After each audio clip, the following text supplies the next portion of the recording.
Morning, everyone. So the project we're talking about is Croxton Special School. So it's in Croxton, which I don't know exists as a suburb anymore, but basically Northcote, across the Merri Creek from Ceres and that kind of pocket. So, a site that's kind of wedged between residential streets, tight residential streets, and sort of remnant, sort of light industrial buildings, and then a bit of townhouse development happening on its western border. So the school is this site here. The site was built on a former quarry site, which sort of got filled in progressively from, I guess the school was built in the sort of 50s. So, it just sort of got filled in, and then they thought this is a great spot to build a school, which has meant that they have an oval that's more like a sort of undulating terrain of grass rather than a nice oval. So the school, I guess, so it was built in 1957, and it was the first purpose-built school for kids with special needs in Victoria.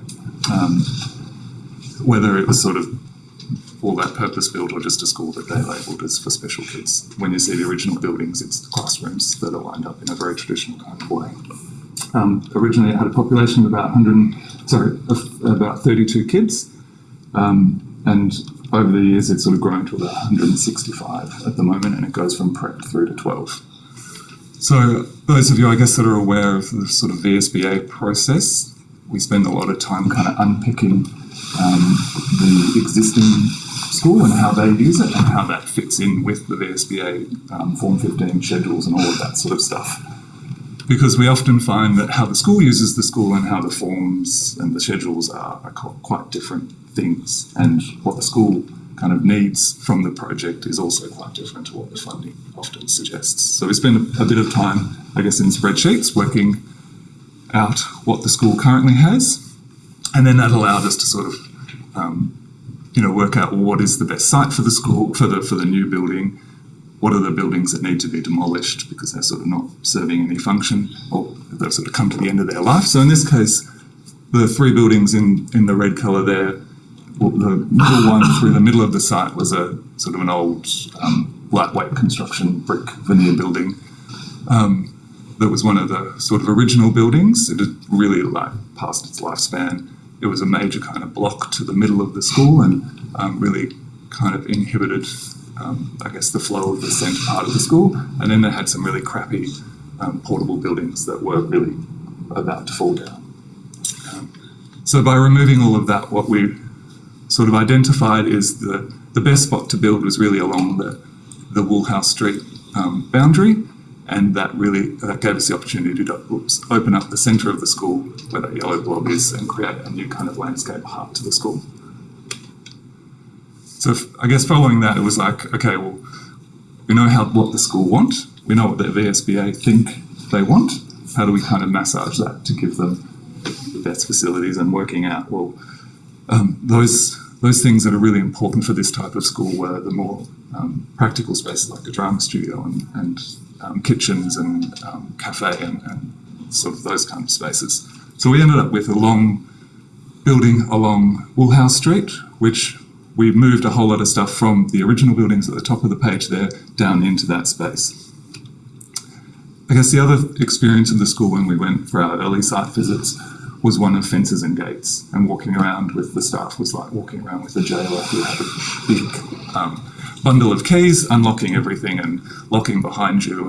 And so that, I guess, was really important to sort of work out, well, how do we remove that? So diagram there on the left is the existing site, and all the buildings were kind of penned in, and so all of the play spaces were penned in, and there's no kind of hard connections between spaces. So the idea of the new building was to allow that building to actually be the fence, so that you don't have a building that's kind of sitting behind a fence, but it is the kind of the edge condition to the site, and that gave a landscape setback to the street and minimised the need for all those sort of additional fences along there.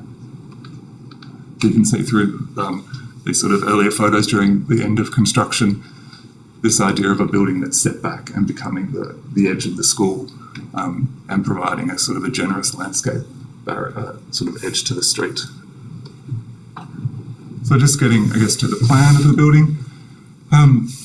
One of the important things for the school also was about creating a new entrance. So they have an admin building that was done a couple of years before this project.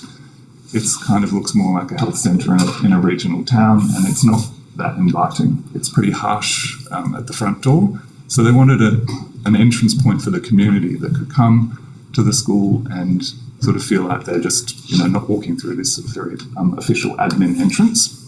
So the idea is that you come directly off the street and into a large kind of foyer that has a food technology centre and a cafe that's run by the students on the right there, and then a large drama studio on the left.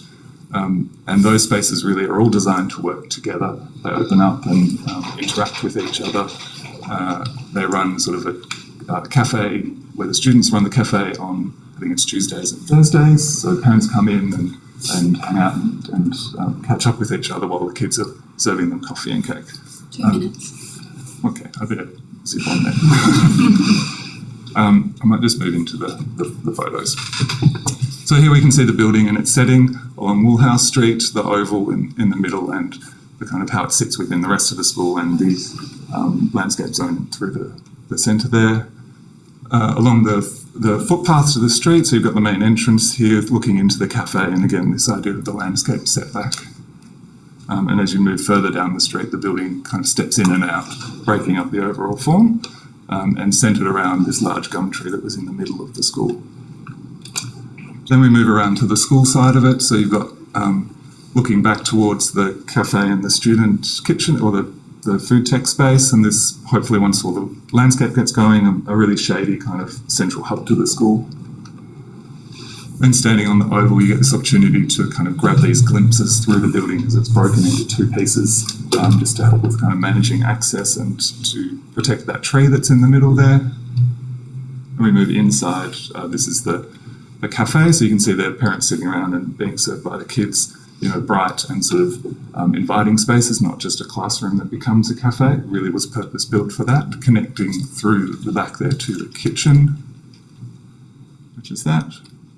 Then the large sort of drama space, which was really a multi-purpose space. They use it for everything, like blue light discos, police, really well lit spaces and adaptable. Hands-on learning, so it's a really important part of their education is kids learning through doing and making, so really robust spaces that if they take a hit, it doesn't really matter, everything's tough. With opening out onto kind of shared courtyards. I'll just flick through these. So the break in the building, and then down the end of where we've got the more standard kind of classroom spaces, which are also a bit multifunction, and they use them in multiple ways. And then these final kind of cozier spaces off all of those to provide the little breakouts that sometimes are required. And that's it.